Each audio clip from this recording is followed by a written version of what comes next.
I still hear it a little bit. Welcome to the Verdant Verdict. I'm your host, Jacob Verdant. Today we're going to do a NBA playoff recap. We had a lot of good playoff games. We had the Golden State Warriors. Man, that was a close game, but it was more of the same. Going to go up 3-0. Looks like that series just pretty much got a bow tie on it. That thing's wrapped up. We're going to have to put that one to bed here soon. But tonight we got another close series, though. We got 2-1. Heat leading. Heat playing Boston tonight in Boston. Boston is a favorite 7-point spread. Man, this injury report, though, in Boston is not looking good. We got a lot of doubtful players. Let me go ahead and read off some of the most important players on this injury list. We got Jimmy Butler with a knee doubted. We got Kyle Lowry with a hamstring. We got PJ Tucker with a knee. We got Tyler Hero with a groin. Boston, we got Jason Tatum with a neck. Marcus Smart with an ankle. I mean, it seems like everybody out there's got a problem, man. But they're not all going to not play, but it's definitely worrisome. I mean, you got all these injuries so far, and you're only in game 4, right, and then you're down 2-1. You haven't played that well. I don't think, man, as this series goes on, I do worry for Boston, especially because, look, this is a small hump in the grand scheme of things. Because when they get in that finals and they meet the Golden State Warriors, it's no more time to play. Look at what they're doing to Dallas. Dallas is inexperienced, and they're exposing them. Because Luka's the only one to help. Luka has nobody on his side. When Luka goes down, Mavs go down. It's a sinking ship, bro. He's like an iceberg. Yeah. Look at the stat line, man. We got Bullock scoring no points in 40 minutes. He took 10 field goals, and he missed every single one of them, dude. I don't even think I could do that. I don't think you could put me in that situation and lose. How you feel about your Celtics, man? It looked good. I feel like there was a lot of mistakes towards the end of it, and that came back to bite them. They were on that nice run, and it was looking good for a while, but, at the end it kind of turned for the worse. Yeah, the Boston Celtics, I mean, they're definitely a young team. That's the problem you're going to have with that type of stuff.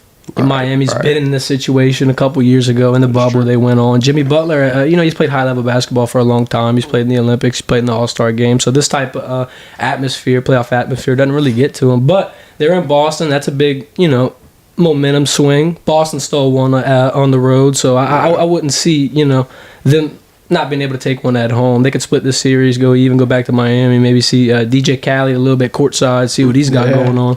Who you got going in this game? Spread 7, man. That's a pretty big win for Boston. FanDuel's, pretty good. Portraying. What do you think? I think it could happen. They're gonna have to hold down Jimmy Butler. Bam Adebayo was scoring a lot of points the other day. That didn't look too good, but I feel like if they keep up with their defense and transition that into some points, I think they could take that game and even the series. Moving towards the Warriors and the Mavericks, what do you think the Mavericks got to do to kind of dig themselves out of this hole they put themselves into? No team has ever come back 3-0 in the NBA history. It kind of seems impossible, but let's not write them off yet. Let's give them some. I guess let's give them some hope. What do you think Dallas needs to do? What does Mark Cuban need to tell his guys going forward? I think other people need to, score the basketball, take some of that load off of Luka. They need to lock down Steph Curry. There's too many open looks going on. I don't know if that's coming from the Warriors just being so good at passing the basketball and shooting, or if they just can't hold down the paint. Right. And another thing that I've noticed is that when you're playing with a team like the Warriors, who are just absolutely deadly on offense and they're going to score consistently, the Mavericks don't have much room for error, and last night they shot 29% from the arc. They had several people miss every three-pointer they attempted. Matter of fact, 3 players off the bench missed every three-pointer they attempted. Then Bullock, 7 of those 10 field goals were three-pointers. At what point do you just tell them, look, bro, stop forcing it? You're digging us a bigger hole. Please. And this kind of, what this kind of reminds me of? And it's the same team that it happened against. The Golden State Warriors did this to Houston. Golden State Warriors at Houston missed 27 in a row, man. It's just kind of like, look, I feel like the energy in that game, or when you're against this team in the Warriors, you feel the need to strike quick, score quick. You don't want anything to mount, because these guys can turn a 10-point lead into a 2-point lead for them, and within 2 minutes. Steph Curry's lights out. He's got to be one of the best shooters I've ever seen play. I think the fact that then you're going to pair him with Klay Thompson, then you're going to pair him with Jordan Poole. Dude, there's pure snipers on Golden State. These guys, These guys are not going to do. I mean, Steph Curry had what you said, 19 in the third quarter. Yeah. How do you stop Steph Curry? Because Steph Curry, like when he's off ball, he's still creating offense. Because Steph Curry can draw a double team, and then he's going to find somebody to get open. He's going to try to slip off a screen. Draymond Green's going to set his little screen. He's going to try to slip off of it and get his shot. If that shot ain't open, guess what Draymond's doing? Or guess what the wings are doing? Everyone's ready. Everyone's calculated, and that's the best part about the Golden State Warriors. And that comes through experience. The Warriors have been in this. I mean, they've got 3 chips. Year after year. And they've lost a handful of times as well. But, I mean, you know what? The losing aspect of it, there's a lot to be learned in that. And I don't think, they really... The worst loss they ever had would be, I would say, Cleveland. That 3-1 lead. That was rough, man. Like 73-9. They got Kevin Durant. And it still couldn't work after. But... Speaking about Kevin Durant, how he went over there after the 73-9 season, man. Look at what Kevin Durant's doing right now in Brooklyn.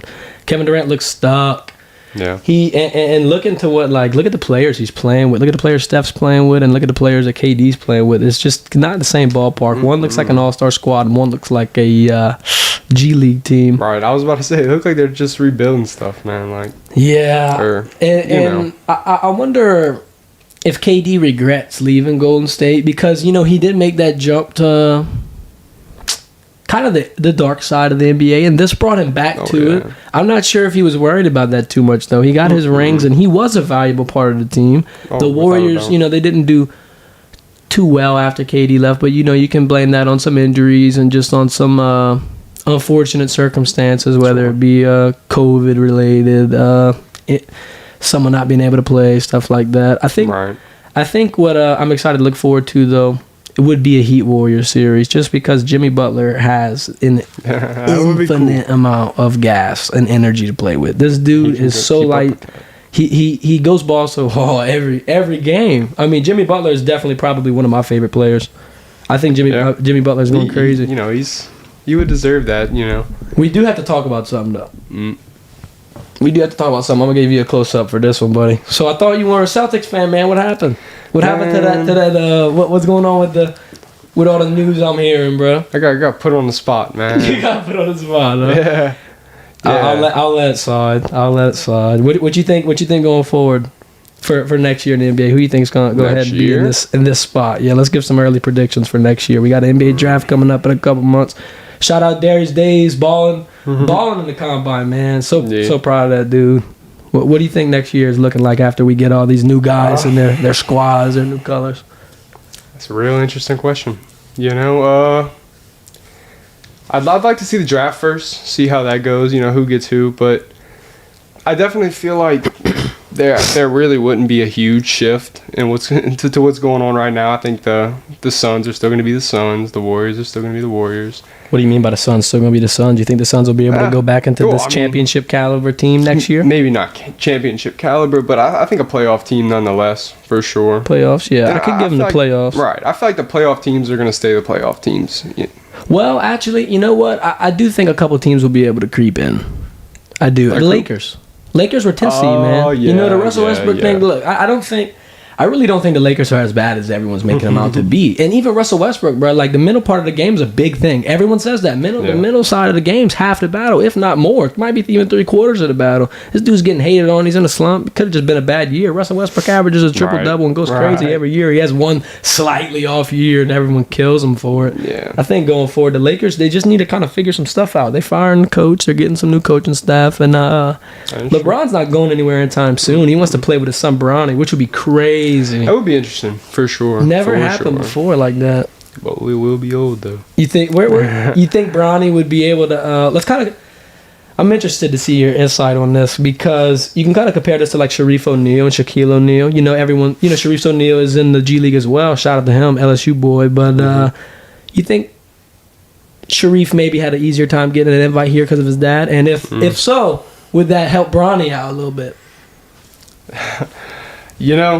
That's a tricky situation. I feel like you can't ignore that. They definitely get some kind of props from that. Your dad's LeBron James at that point. Whether you want that or not, that name's gonna follow you. I think he's definitely gonna have a better shot, and yeah, like you said, the names will follow. I mean, dude, this is LeBron James Jr. LeBron said in an interview the other day that he wanted to be known as Bronny, and he doesn't want to live in the shadow and whatnot. But it's just it's not even a shadow, dude. Like he's got a 10 over him. LeBron James is probably one of the greatest players of all time. I feel like the only thing that's gonna prevent me from thinking LeBron will be the GOAT is just the fact that when he loses so bad. Oh yeah. So bad in the final. I mean, 3-6 is rough, and like we were saying earlier, when you lose, you do learn a lot from it. But it just seems like LeBron. I don't know. LeBron just has bad luck. LeBron has to do everything. LeBron's the Luka. Could you imagine if they found a way to get LeBron and Luka to play together one day? That'd be insane. Yeah, NBA would be ruined. NBA would be ruined. Man. I would be so tired of watching basketball. I had a point where I was getting tired of basketball just when there was a lot of teams. Like it just seemed like there was nothing nothing to do, all these crazy signings, these crazy trades. But I'm going to go ahead and talk about those a trade, different sport. We're going to go to the NFL here. Jimmy Garoppolo has agreed, to let the 49ers figure out his new home because it's not going to be San Francisco. They got Trey Lance coming up, and that's a big it's a move. It's a lot of pressure to put on a young quarterback's shoulder. I wouldn't want to put Trey Lance in a starting situation next year, especially when you got Debo, who's probably not going to be in that team any much longer. All right. I feel like they're almost setting him up for failure. What do you think about young quarterbacks in the NFL getting thrown into the fire early? What would you do if you had a great prospect on your team? How would you handle it? Would you want him to learn under a quarterback for a couple years, or would you just be like, man, go out there and get your reps and earn it?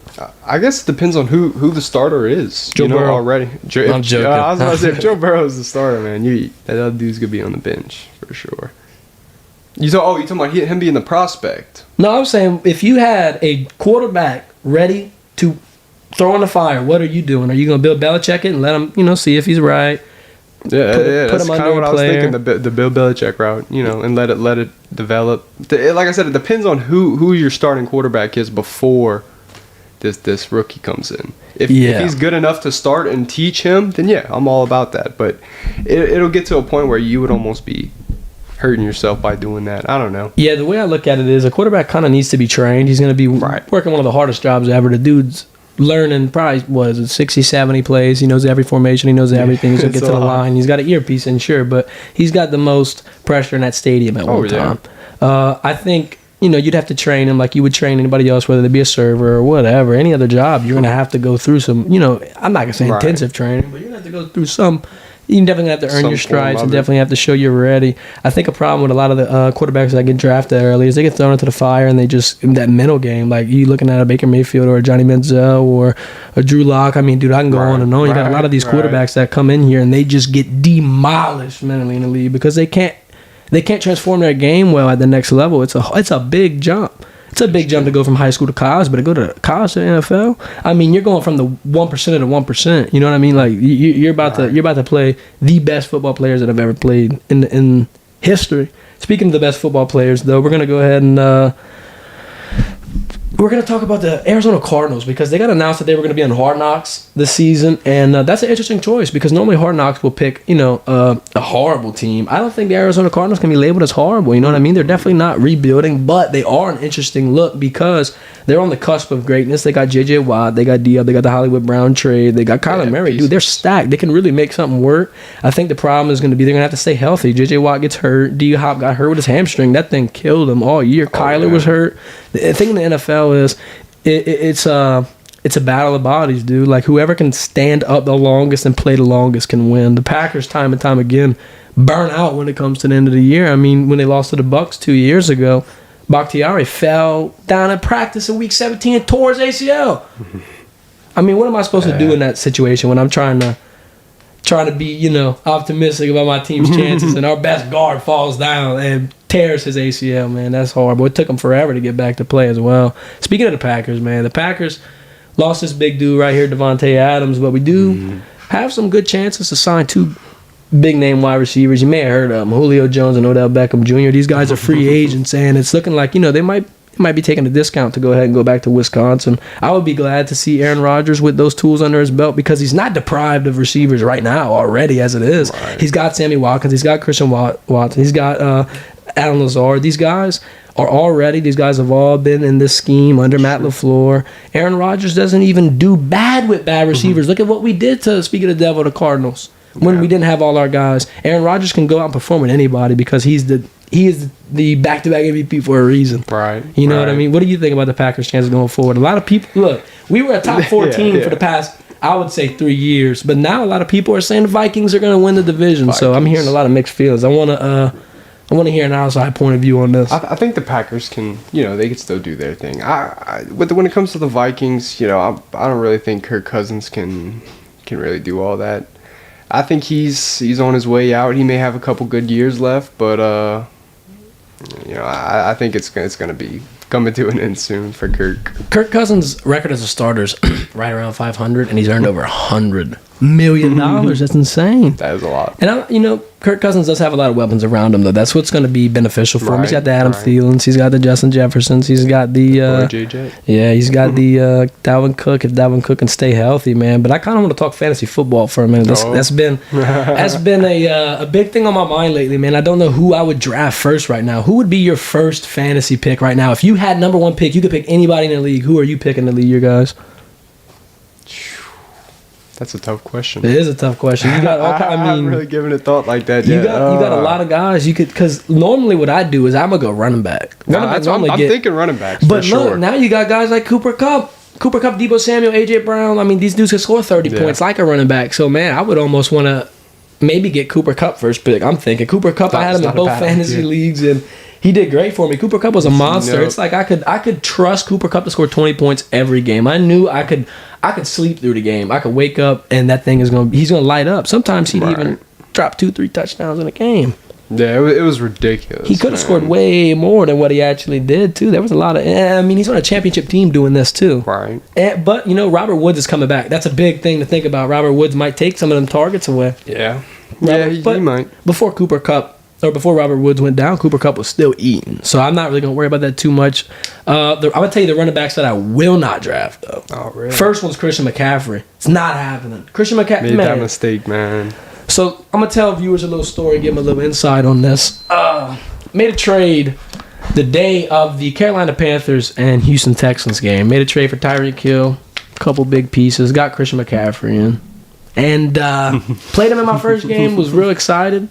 Playing the Texans, man, thought this was going to be a smash. I thought Christian McCaffrey was going to drop me 30 points. I was pairing him with Alvin Kamara, man. I was feeling good. Then all of a sudden, Christian McCaffrey does a little jump and comes off. It's like, Chubba, come on. Calls his ass back up on the field and just steps off the field for months. Then I want you to tell your story about what happened with your running back. Oh, man. I thought you were talking about Christian again, but no. I remember. I had just picked up Derrick Henry, man. Derrick Henry. He was red hot, too. I think like the week or two before that, he was putting up cool 40, 50 points. So I was like, man, I traded Patrick Mahomes. I can't remember the exact trade, but I had given up some pieces for him, so I was really excited for it. And I don't even know how many games he played, but it was miserable. He went down so fast, and like I got no use out of it whatsoever. So. And I remember that day we were watching that game, and man, that dude, he was so worried. He was down big, and he needed Derrick Henry. We kind of figured, Derrick Henry, King Henry, leading the league in rushing yards by a substantial amount. I figured he'd be able to close the gap, but Derrick Henry seemed like he wasn't gaining any yards. And I kind of threw the idea out there, man, maybe something's wrong with him. Maybe he might be hurt. Sure enough, kind of almost spoke that one into existence for you there, man. But we got an unspoken rule in fantasy football, and that rule is going to be you do not talk about someone else's player getting injured. If you talk about someone else's player getting injured, it's going to happen to you.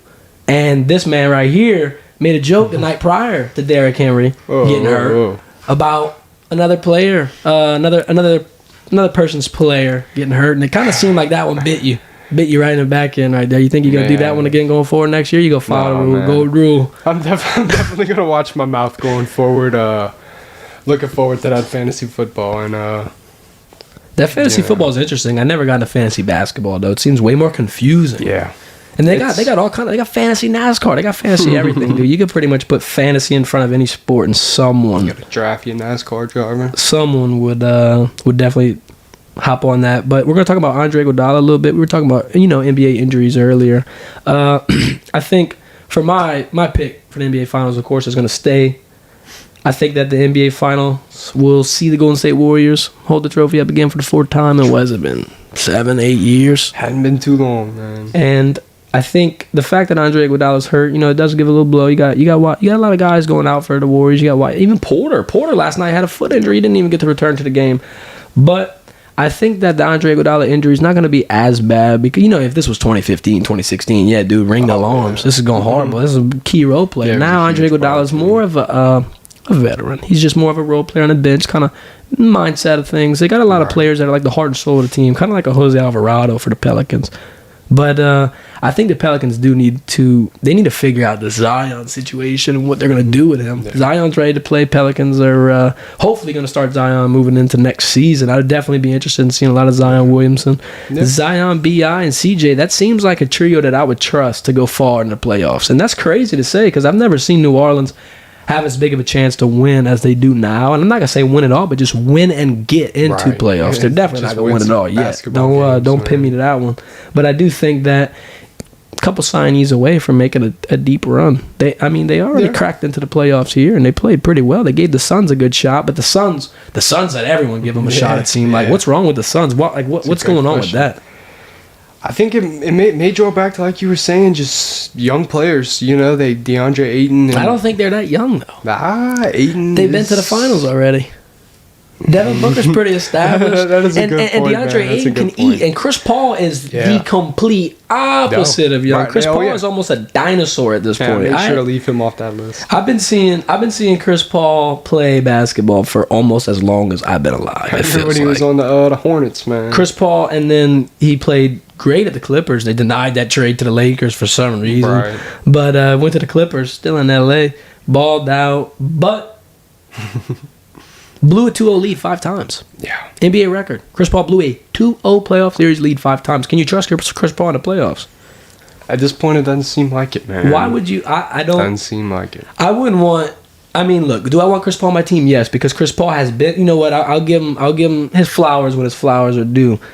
He's been every team he's been on, their winning percentage has increased, but the playoffs is where the main attention is on. If you can't succeed in the playoffs, then really, what does it matter what you do in the regular season? Because at the end of the day, guys like Allen Iverson are not talked about in the greatest of all time, or even the greatest point guards of all time for a reason. Because these guys just kind of never were able to get into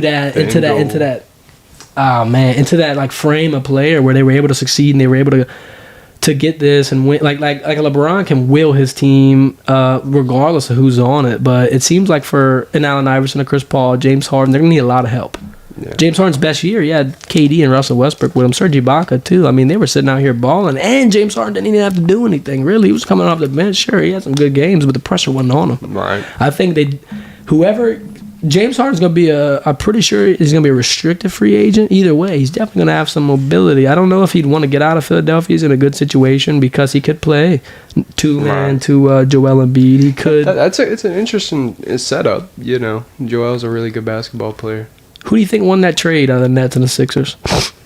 As of right now, I would say Philadelphia for sure. I'm going to say Brooklyn just because of the fact that Brooklyn got that dead weight of James Harden off their hands. That's kind of what I was thinking too. That did kind of seem like a positive of it, but Ben Simmons. I feel like, but this is kind of how I'm looking at it. They got rid of Ben Simmons, but like I get Ben Simmons doesn't want to play and whatnot, but they could have really got a lot more in return. Potentially. Ben Simmons is a good basketball guy. Yeah, I think that James Harden trade was definitely overvalued. James Harden was going in there and they thought he was a superstar, goes over here and he just cannot control a game, cannot take over a game, cannot lead his team. He can score a lot of points, but doesn't always go in the W column. And I kind of feel like, as a fan of the game, I would rather see my team win than see my favorite player score 60. I'd rather James Harden go scoreless every night like good old Reggie Bullock for the Mavericks. Big Reggie. Who do you think's going to be the highest scorer tonight? It's kind of hard to say because they got a lot of people doubtful, but let's just I had to start cycling through it before I answered. Yeah, I would say I'm hoping Jaylen Brown, but Jaylen Brown. Yeah, he would. That's the Celtics guy, man. So if Jaylen Brown has a good game, and if Jason Tatum does end up playing, one of those two guys is one of those high scorers, then yeah, I think they'll tie up the series. I'm going to have to just go my gut and go Jimmy Butler. I hope Jimmy Butler's going to be better after that knee injury. That was a little rough. If he can play tonight, man, might be rough because they can go up 3-1. If they go up 3-1, now you can rush Jimmy the next game. Oh, without a doubt. You can rush him the next game. You're going back home. That's just not good. But you can't rush Jimmy right now. Not in Boston. Not when the series is on the brink of getting tied. Not when. I mean, this is Eastern Conference Finals. It's time to show up. It's time to get to the NBA Finals. It's time to suck it up. I mean, look, Andrew Wiggins said he was hurt. And he didn't even know until he got out of bed that night after the game. I don't see how that's possible. When I heard that completely blew my mind. Like, how do you not know? I've never heard of an injury diagnosis being prolonged by 8 hours, 8 to 10 hours after the fact. Someone said adrenaline on Twitter, but like, I don't think adrenaline would take that long to wear off. And what's he getting adrenaline from? Wasn't a major injury, and it wasn't like he's getting in a fight. Right. Sure, he's playing basketball at a high level, professional, a lot of fans. I'm sure he's got some adrenaline, but I mean, you mean to tell me when he gets home, he's been doing this for years. Yeah. I don't think the adrenaline would last that long, right? I think that's interesting, man. Like, that man really just has a mind over matter attitude. Huh? He just completely ignored it until he couldn't ignore it anymore. So he was getting out of bed and it was sore and rough, man. That's interesting, but. Got a lot to look forward to. Tonight, man. I think that Warriors series is not one of those things to look forward to. That's pretty much wrapped up 3-0. Even if the Mavs are going to win game 4, I don't think it's going to matter. I think that series is going to be put to bed the minute they get back to Golden State. If it's not a sweep, it could be a sweep, though. And how crazy would that be if the Warriors head to the finals after sweeping their opponent? They're playing a pretty good team, too. Oh, yeah. After we saw what they just did to the Suns, I thought the Mavericks were. I was kind of going for them, man. I thought they were going all the way. The seeding in the NBA matters still. That's kind of what I'm wondering because you got home court advantage at the same time, but like in this conference finals situation, you got the Mavericks who had a season series lead over the Warriors. That didn't mean anything. All the experience that they walked into this playoffs really didn't matter. But this home court advantage, I'm wondering if you would almost do what the Milwaukee Bucks did and rest guys going into it. Kind of take a couple seeds off, make sure that everybody's ready going forward because at the end of the day, playing in a certain city might not matter, but they lost in Boston. They lost Game 7 in Boston. True. Do they lose Game 7 in Milwaukee? I don't know. I think the crowd does have something to do with it. Like, at LSU, we've had instances where I think the Florida game where it was 49-42, the crowd was just in the game heavy. The crowd was one of the biggest parts of that game, honestly. We had Tyron Davis-Price go off for a school rushing record over 260, 70 yards, almost 300 yards. Right. Texas A&M game as well. Fans were going crazy all night. Coach O's last game, that energy, that feeling kind of carried LSU to that upset. So, you could say seeding would matter only strictly because of home court advantage, but other than that, there's no real benefits of it. Yeah, I feel like I would agree with that. That's all it really is to determine. Because, look, it don't matter who you play in the NBA. Look at these teams playing everybody. You got the Pelicans 8 seed playing the defending Western Conference champions in the 1 seed, and they gave them a run for their money. Yeah. Took them to 6, almost 4-7. So I think, the NBA playoffs is one of those things. It's because it's a 7-game series, I guess. Guys got a lot of time to make up. You got a lot of experience. You play the same guys 2 weeks in a row. Right. You're going to learn the ins and outs of them, what to do, what not to do. I would definitely think that experience is a plus for the NBA playoffs. I'd rather 7 than 1 game. Yeah, like the NFL. I feel like when you go through 7, I feel like it really brings out who's playing better. And you get the best team out of it. Yeah, and it's not like a just someone had a rough night, someone had a rough game. Right, and that's kind of what I mean. Like it prolongs it a little more and gives guys a better opportunity. Yeah, not just like a brutal knockout of the playoffs. Mm-hmm. Speaking of brutal knockout. What about Tony Ferguson, bro? What is Tony That's Ferguson the first thing I started thinking of when you said what is Tony Ferguson going to do going forward with his UFC career, man? He's a mess. I would retire, man, at this point. Isn't he doing the Ultimate Fighter? It was just a rumor. It's not really confirmed, but I did hear him in an interview yesterday say that he still feels like he has that fire. He felt excited. He was loose. He was bouncing around the octagon, but he got caught. And, look, there is value in that. There's a random strike that can really catch you off guard, but I don't know who he would fight. Yeah. I don't know. He's definitely going to have to take a step out of the elite fighter picture because you got, the elites in the lightweight division. Oh, yeah. He's not a part of them. Gaethje, Poirier. I mean, look, we're going to say Khabib because Khabib doesn't look like he's done yet. Khabib is still around the UFC all the time. Oh, yeah. Dana could probably convince something. I think, he could maybe work something out with Like him. that video of Khabib smelling the gloves and all that, man. He still loves the game. Yeah. He still loves it. Yeah. What would Conor do, though? Who's Conor going to fight? I think the only answer is Michael Chandler. That's an explosive fight. They're both relatively the same size. Diaz, man. I don't think Nate Diaz wants it. He already called it off. Nate Diaz, and then they're going to have to meet at welterweight and all that. Yeah, that is a lot. Michael Chandler would be interesting, for sure. Michael Chandler's not even supposed to be in lightweight. I mean, look, I get UFC fighters do like to do the whole cut weight thing, but when you got guys like Sean O'Malley and even Usman cutting 2 divisions down, that's crazy. How do you do that healthily and keep your body in a good, seems like it would take a toll, comfortable state? Yeah, you got pictures of like Chris Cyborg crying in the bathtub cutting weight. You got people like Charles Oliveira who can't even make weight and loses his belt because of it. I feel like that's a little extreme. That is pretty bad. Because he whooped Gagey. So he's obviously the champion. Now he's going to be the number 1 contender. Now he's got to go out and fight somebody to try to reclaim his title. It's just kind of, I don't know, it's kind of weird. I don't think that was the right call. Who do you think Charles is going to fight next? It's a good question. I feel like Michael Chandler's next up again. I mean, I can't really think anyone else who would fully be deserving of that title shot. Man, you think? I mean, what are you leaning towards? Islam. Oh, that is I wouldn't want to give Chandler a second fight just because. Let's be real here. Dubronx is a phenomenal athlete, and he might, by the time this reign's all said and done, be the greatest champion ever in lightweight history because he's always the underdog, but he's the champion still. People always think that he's not going to be able to go out, whatnot. He walks into the octagon with that chip on his shoulder and he performs. Don't matter if he's getting knocked down in the first round like in Chandler and Gagey. He's going to get right back up and he's going to be in your face and catch you off guard. If you go too overboard and you think you got it in, you're over your head and you think it's over, Charles will catch you lacking. I don't think many people will be able to beat Charles. Conor can't beat Charles. Obviously, Chandler, Gagey, and Poirier can't beat Charles. Slim.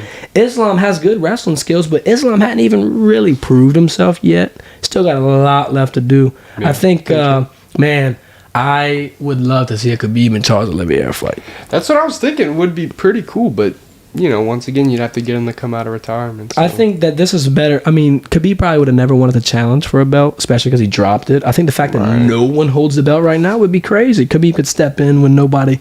it would be cool, man. Go ahead and reclaim that lightweight title. If Khabib could hold that belt until he wanted to drop it, pretty much. Because nobody would be able to take over Khabib, I don't think. Same thing with Usman. Kamaru Usman is causing a lot of trouble. Like, Colby Covington beat Colby Covington twice, and I believe Colby Covington is one of the greatest welterweights, man, alongside, likes of George St. Pierre, Matt Hughes, whatnot. Right. Got a lot of crazy guys. Got a lot of underrated fighters, too. One of my best favorite fighters is Chael Sonnen, just because of that mouth. That dude's funny, man. He said one time when it was the lead up to Anderson Silva, he said if Anderson Silva goes back there and asks him to play hip-hop, his guys, Chael goes back there and asks him to play country. He says, I bet you it's going to be a hoedown. Them guys respect Chael way more. Chael can really do whatever he wants, say whatever he wants. Yeah. Chael, interesting fella. Kind of reminds me of Conor McGregor. That's why Conor was so successful. He could sell a fight. Like 6 of Conor's fights all sold over 1 million pay-per-views. And to put that into perspective, guys like Charles and whatnot sell 400,000. Conor can triple someone's sales just off of what he does. Yeah. I'm excited to see Conor back, and I hope the UFC would go ahead and pack out Allegiant Stadium with the Raiders and whatnot for a big Conor spectacle. They can definitely fill that out. I know I'd be there. Without a doubt. In a minute. Next place I'm looking forward to going to, though, man. I really hope we can get into that Manning Passing Academy. Go check out Arch Manning before he goes in and goes to LSU. That'd be lit. I'd love if Arch Manning can go to LSU. Seems like Brian Kelly left a good impression on him, according to his high school coach. Oh, that's cool. In-state, LSU recruits in-state pretty well. I mean, we got guys from Louisiana all the time. It's kind of hard to pass down playing for LSU, I think. Especially, look, we need quarterbacks. LSU's weakest link is quarterbacks. Without a doubt. I think the fact that you'd be able to bring in a guy like that definitely would shape the offense. We're going to have the wide receivers and the DBs and the linebackers. I mean, look at us with a D-line, too. Our D-line is one of the best D-lines in the country, if not the best.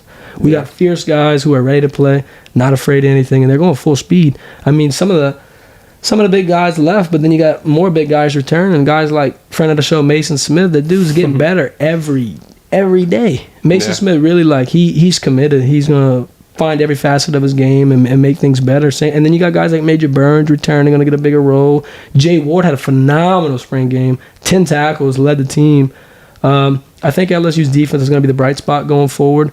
Brian Kelly really came in and flexed some muscles in the SEC. He's never recruited at a public university before, so he probably had a lot of fun being able to, get whatever guys he wanted. Because Notre Dame's a little more selective than other colleges. But he came in, got transfers, got recruits, and he built a pretty impressive squad that I think can get 10 wins next year. If everybody stays healthy, it looks like they're bought in, it looks like they're ready. Every problem LSU had from last season is gone. It's so like what's left? LSU, look, everybody's saying it's bust, but I think that's just a lot of noise being talked. LSU has a good offensive coordinator, good defensive coordinator. These guys are ready to go out here and they want to stretch the field vertically. You got guys like Garrett Nussmeier who are completely capable of that. Nuss can roll out the pocket, hit the side, and hit Jack Besh over the top every day. Jack Besh got 2 touchdowns in the spring game. You got an infinite amount of wide receivers almost. It seems like LSU is always deep in there. Keisha Bouie's returning. We got Kyron Lacey from UL. Got Malik Neighbors. We got Chris Hilton Jr. We got a lot of guys out here that are ready to catch the football at any time. And once that quarterback situation figures out, we'll have a better look at what LSU is going to look like. I would say the answer is pretty clear after the spring game. I would side with Garrett Nussmeier just off of the fact that he was accurate. Every drive he led looked like a real college football drive. Looked like he was really getting down the field. Looked like he could really score. Not a lot of quarterbacks were able to match that. I think the answer is pretty clear after that game. But they got a lot of football left, a lot of months left, a lot of things to figure out. LSU, though, they can make a big run. They can make a big run next year. They open it up, Superdome against Florida State. That's an easy game. Next is Southern. Easy game. They're going to have a good – I think LSU can start the season 6-0. They can go on top of the rankings quick. And they'll probably stay there. That's how I'm feeling. I think I wouldn't be surprised to see LSU back in the college football playoff. That would be very welcoming, without a doubt. Especially like because you got Alabama walking into Tiger Stadium, defending national champions, coming to our out, man. It's good luck. If we knock y'all off, y'all might have trouble getting back in. They almost had trouble getting back in last year. That is true. Well, we'll be going live Friday at noon. Recapping, hopefully with the Warriors have already clinched a series by that point. I'd love to see a sweep, man. The NBA playoffs, especially conference finals, is rare. It could definitely happen. Real rare. A lot more clips coming out, daily clips, man. We've been trying to work. We're trying to grind. Friday at noon, we got a lot of NBA playoff talk coming. We have some NFL talk coming as well, and I am going to pick my fantasy football team and kind of. We're gonna start helping people. Helping people prepare, man. You gotta be early bird gets the worm, man. I'm open to it, man. And I want that worm. You're not gonna get it. If you're in my league, you're not winning. You don't think? No. All right. Well, I guess we'll have to wait on that, and we'll see how that plays out. No shot. No shot. Well, this has been the Verdant Verdict. Thank y'all for tuning in on this Monday. Sorry, our stream was a little late. Friday, we're gonna have Coach Aaron Butler. Friday will be the last stream, not on at noon. Friday it'll be a little bit later in the evening, more towards 7 p.m. But after that, it'll be going on at noon. Thanks for tuning in. It's been the Verdant Verdict.